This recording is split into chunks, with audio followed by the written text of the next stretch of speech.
All right. So you've sent over these Flint City Council meeting minutes, Okay.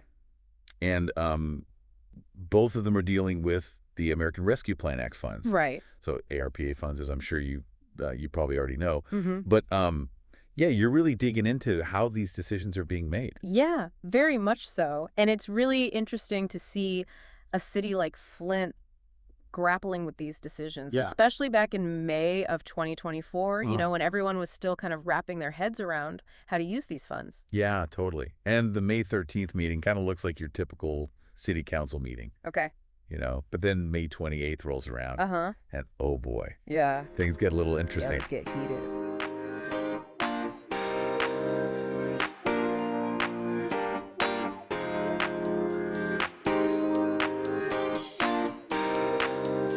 Yeah. Yeah. And those charts you included showing how the funds are being allocated are really key here. Excellent. I mean, blight elimination looks to be like a big focus for the city. Absolutely. Yeah. That big slice of green on the pie chart tells the story. Right. Blight elimination is priority number one for Flint, followed by public safety. Yeah, makes sense. Given the challenges the city's faced, yeah, it's not surprising. No, not at all. Mm-hmm. Okay, so let's kind of like break down these meetings a little bit. Okay. So May 13th is almost like the calm before the storm, right? Yeah, a very apt description. Okay. We see the council receiving just this whole stack of proposals for these ARPA funds. Fine. Everything from rehabbing abandoned properties to boosting small businesses to, like you said, improving public safety. So a lot of different options on the table. Yeah. Was there anything in this meeting that really jumped out at you? There's one moment that kind of feels like foreshadowing where one council member, and we'll hear a lot more from this person later, Yeah. expresses concern about the process feeling rushed. Okay. They felt like the council needed more time to really vet these proposals and get the community involved. Interesting. Okay. Yeah. So even in this relatively routine meeting, we start to see like a little bit of tension. Yeah, a little bit. Okay. A little bit of foreshadowing. Now, before we jump into the thick of it on May 28th, Okay. let's take a closer look at those pie charts. Yeah, Because they give us a really good visual snapshot of how this ARPA spending is shaping up. they do. As we said, blight elimination is taking the biggest chunk at around 40%. Right. And then public safety comes in second at about 25% of the funds. So blight elimination and public safety, the big winners so far. But then this massive housing project kind of enters the scene. Yeah. And that's where that May 28th meeting really heats up. You hit the nail on the head. Okay. This is where it gets really interesting. Okay. The meeting kicks off with a vote to allocate a whopping $15 million Wow. to a specific developer for this huge housing project. Okay. The goal, to create affordable housing and breathe new life into a struggling neighborhood. Okay, $15 million. That's a serious chunk of change. It is. And the minutes mentioned that this ignited a huge debate. Huge. What were some of the main points of contention? Well, several council members just came out swinging against this project, Really? and they had a laundry list of concerns. Okay. For starters, they questioned the chosen developer's experience, pointing out their lack of a track record with projects of this scale. So right off the bat, there's skepticism about the developer's ability to handle a project of this magnitude. Exactly. What else? Then there were doubts about whether this housing would actually be affordable. Okay. Some council members argued that the project wouldn't actually benefit the people of Flint who needed it most. Right. Pointing out how slippery that term affordable can be. Yeah. Yeah. So doubts about the developer, doubts about the affordable label. Right. What else was kind of raising eyebrows here? Well, concerns about the sheer scale of the project Okay. and its commensal impact on the surrounding neighborhoods. Okay. Some council members argued that this massive project was simply too large Wow. and would disrupt the fabric of the existing community. Like trying to shove a square peg in a round hole. Exactly. This big, ambitious project might not be the right fit Right. for the community. Yeah. Okay. And then on top of all that, Huh? there were questions about transparency Okay. and whether the community had been sufficiently involved. Yeah. Some council members felt that the whole selection process had been rushed through without enough input from the people it would most affect. Wow. So we've got concerns about the developer, affordability, the size of the project, lack of transparency. I'm honestly amazed that this project even made it to a vote, Right. let alone passed. Well, it's important to remember that Flint desperately needs affordable housing. Right. And some council members passionately defended the project, Yeah. arguing that it would bring much-needed economic benefits and revitalize a neglected part of the city. Right, and those are really strong arguments, too. Hmm. So there are clearly valid points on both sides of this issue. Absolutely. But from your perspective, how do you see this kind of dilemma? I mean, cities are under all this pressure to use these ARPA funds effectively, but it's not easy to balance those urgent needs with long-term planning and community engagement, is it? No, it's a classic example of the challenges inherent in urban revitalization. Right. You've got immediate needs, housing, jobs, public safety. Right. But you also have to think about the long-term consequences of every decision and bringing the community into the fold. Yes. Genuinely engaging them. Yeah. That is crucial. Absolutely. But that takes time Yeah. and resources, things that are often in short supply. Right. And I'm starting to see why you find this also fascinating. Yeah. Because it goes way beyond just dollars and cents. Right. We're talking about people, communities, and how these decisions that are made today can really have like a ripple effect for years to come. Exactly. And these minutes provide such a granular look at that very process. Right. How different values and priorities collide when you're dealing with a finite pot of money and complex problems. So we've got this heated debate. We've got these impassioned arguments from all sides. Yeah. What happens next? Well, Does this project actually get the green light?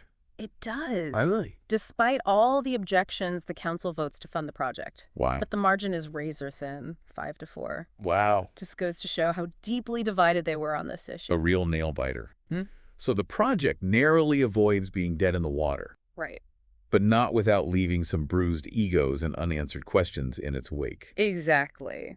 You mentioned earlier that ARPA funds were intended to help communities recover from the pandemic. Yeah. Could you unpack that a bit for me? Sure. I mean, housing is obviously important, but how does it directly connect to the pandemic's impact? That's a great question, and it gets at the heart of why ARPA exists in the first place. Okay. The pandemic exposed and exacerbated existing inequalities. Right. And the housing crisis was hit particularly hard. Yeah. Think evictions, job losses, a surge in homelessness. Right. These issues disproportionately affected vulnerable communities. So it wasn't just about keeping a roof over people's heads, but addressing the systemic issues that the pandemic brought into such sharp focus. Exactly. It's about building back better, as the saying goes. Wow. Investing in solutions that create a more equitable and sustainable future for everyone. That makes a lot of sense. Yeah. So if we zoom out for a second, Okay. what are your key takeaways from this particular deep dive? Hi. You've got these meeting minutes, Right. you've got the pie charts, and this broader context of ARPA and pandemic recovery. Right. What does it all mean for the listener? Well, for me, it underscores the challenges of balancing competing interests when making big decisions about public funds. Okay. There's that pressure to act quickly, especially in a crisis, Right. but also the need for thorough planning and genuine community engagement. Right. It also shows how affordable housing can mean very different things to different people. Yeah, absolutely. And perhaps most importantly, it highlights the importance of looking beyond the immediate decision Okay. and asking ourselves, so what? Right. What are the potential long-term impacts? Yeah. Who benefits from these decisions and who might get left behind? I think you just hit the nail on the head. Yeah. There's so much more to uncover here than what's visible on just the surface of these meeting minutes. Absolutely. It's a real-world example of how policy decisions play out in the real world with all their complexities and often unintended consequences. It is. Speaking of trade-offs, this housing project feels like a little bit of a gamble, doesn't it? It does. Do you think it will ultimately be a success? Well, What factors would determine its success or failure in your eyes? that's the million-dollar question, isn't it? Right. Success in this context is a multifaceted thing. Yeah. Will this project actually provide decent, genuinely affordable housing to the people who need it most? Right. Will it breathe new life into the surrounding area without pushing out the people who already live there? Right. And will it be sustainable in the long run, Okay. both financially and in terms of its impact on the community? Right. It's honestly too early to say. Yeah. There's a lot of potential here, but also a lot of risks. Yeah. It feels very high risk, high reward at this point. Absolutely. Okay. So based on what we see in these minutes, Yeah. what would you say are the biggest red flags? Well, the lack of detail about the developer's experience with affordable housing projects is definitely a concern. Okay. They might have a stellar track record with other types of development, Yeah. but affordable housing is a whole different ballgame. There's a unique set of skills and knowledge needed to navigate the complexities of financing, construction, and management in this arena. Right. Without that expertise, Yeah. this project could easily veer off course. So it's like hiring a world-class chef to build a house. Right.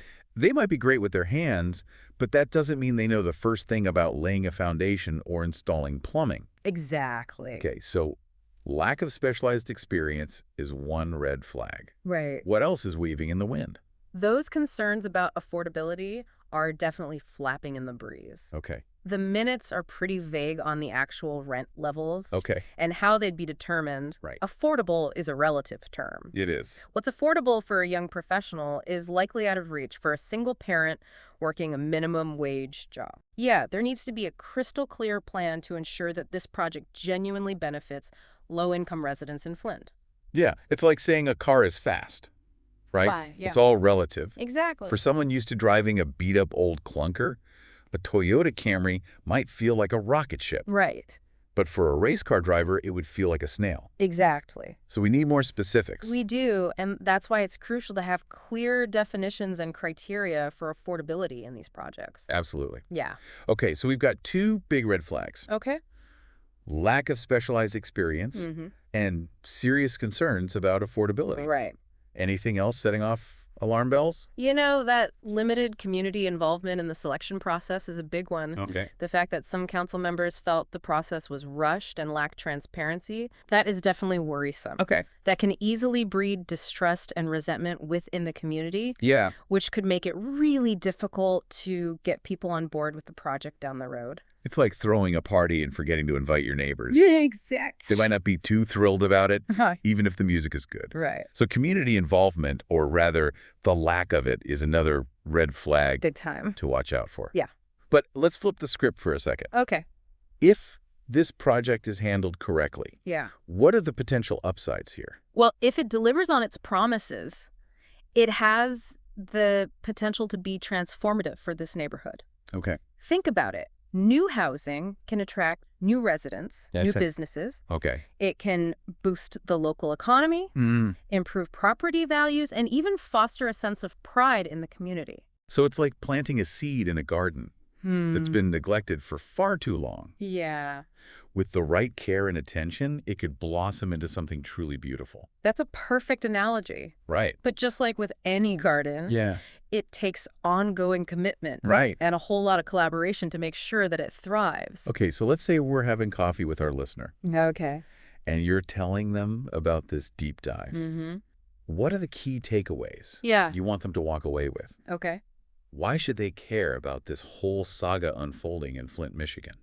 Because it's a story that's playing out in cities and towns all across the country right now. Oh, wow. Okay. It's a story about how we use public funds to address urgent social and economic needs, about the power dynamics between developers, local governments, and the communities they serve. Wow. It's a story about the different ways we define success when it comes to urban development. I'll admit you have a way of making even the most mundane topics sound captivating. Well, thank you. But you're absolutely right. This isn't just about one housing project in Flint. Right. This reflects these bigger questions that we're grappling with as a society. Absolutely. And that's what makes it relevant to everyone, Yeah. regardless of where they live. Okay. It challenges us to think critically about these issues, to question our assumptions, and to consider different perspectives. So let's say our listener is hooked. Okay. They're intrigued and they want to dig deeper. Yes. What would you advise? Okay. Where should they go next? Well, remember, these minutes only offer a very limited view. They're Okay. just a record of what was said and voted on in those meetings, Right. not the full story. Okay. Some additional research could uncover a lot more about how this particular developer was chosen, Okay. what the community engagement process actually looked like, Yeah. and what the potential long-term impact of this project might be. Okay. Think news articles, reports from community groups, maybe even academic studies. So it's like a real-life mystery. It is. We've got these initial clues, Mm-hmm. but you need to put in some serious detective work to uncover the whole story. Exactly. You're basically recommending some good old-fashioned investigative journalism here. I am. What specific questions would you suggest our listener explores? Well, I'd want to know more about this developer's history with similar projects in other places. Have they actually delivered on their promises of affordable housing before? Right. What were the outcomes for the residents and the surrounding communities? Okay. I'd also want to dig into the criteria used to pick this developer in the first place. Interesting. Okay. Were there other proposals on the table? Mm-hmm. What were the strengths and weaknesses of each one? Right. How did they ultimately arrive at this decision? You're like a dog with a bone. Gotta get to the bottom of it. You don't let go. I bet our listener is taking notes right now, I hope so. eager to launch their own investigation. Yes. But before we send them off on their detective work, Okay. let's leave them with one final thought-provoking question. Okay, I like it. Something to really mull over as they consider the long-term implications of this housing project. I'm ready. Here's one. What does revitalization really mean?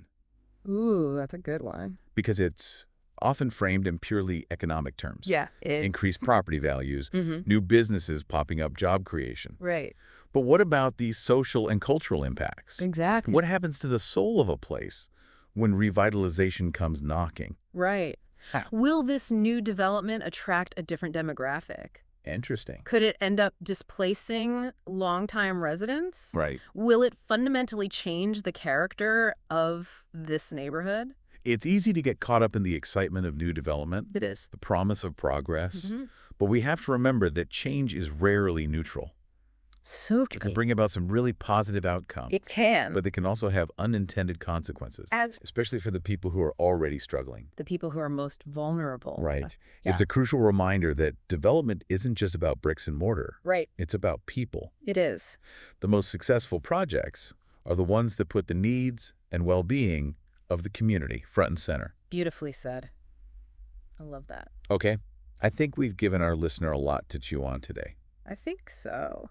This deep dive has been a whirlwind tour of urban development, It has. with all its complexities, challenges, and possibilities. Absolutely. It's been a pleasure to unpack these important issues with you. Right, and for you listening out there, Yes. I encourage you to keep asking those tough questions, Please do. to keep digging deeper, Yes. and to stay engaged in the process. Because the future of our cities and towns depends on it.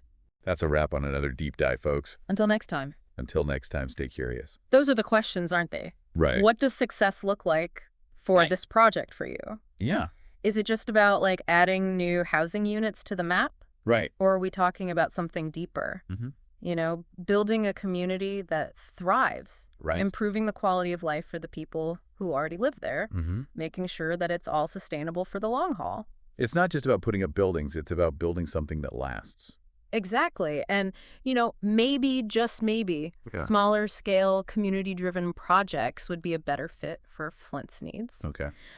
You know, we've seen this work in other cities that are struggling with these same issues. Right. Take Pittsburgh, for example. They've had great success with community land trusts, Okay. which help keep housing affordable and give residents a voice in development decisions. It's about empowering the community from the ground up, Yes. not imposing a one-size-fits-all solution from above. Exactly. What would that even look like in Flint? Well, instead of pouring all the resources into one massive project, Yeah. maybe they spread the love a bit. Okay. Imagine a program that helps existing residents fix up their homes, Okay. make them safer, more energy efficient, or one that gives grants and microloans to local businesses Right. to revitalize those struggling commercial corridors Right. that we see in so many neighborhoods. Yeah, absolutely. Yeah. So it's about giving the community the tools and resources to shape their own destiny. Exactly. Okay. So if we had to boil this whole deep dive down into a few essential points, what would you say are the most important takeaways? Well, I'd say first and foremost, just Yeah. remember that every decision has a ripple effect. Yes. You know, when it comes to urban development, what seems like a simple housing project Right. can have far-reaching consequences, both positive and negative. And quick. So it's vital to look beyond the immediate and ask those "so what" questions. Right. Think big picture. Exactly. Second, affordability is not a one-size-fits-all concept. Right. What's affordable for one household might be out of reach for another. Totally. So it's about understanding the nuances of the local context. Absolutely. And finally. Finally, and this might be the most crucial takeaway of all, Okay. community engagement is not optional. Okay. It's not just a box to be ticked. It has to be at the heart of Yeah. any revitalization effort. Okay. When you bring people together, Yeah. give them a seat at the table, Mm-hmm. amazing things can happen. That's a great point to end on. Yeah. This has been such a thought-provoking conversation. It has. And I know our listeners out there right now probably taking notes, I hope so. formulating their own brilliant ideas. Yes. So as we sign off, Yes. here's something to ponder Okay. as you delve deeper into the challenges facing your own community. Yes. Think about this. Okay. How can you be a force for positive change? How can you amplify the voices that are often overlooked Right. and champion solutions that benefit everyone? It's about asking those tough questions, Yes. staying engaged, and never, ever underestimating your own power to make a difference. Because the future of our cities and towns depends on it. That's a wrap on another deep dive, folks. Until next time, stay curious.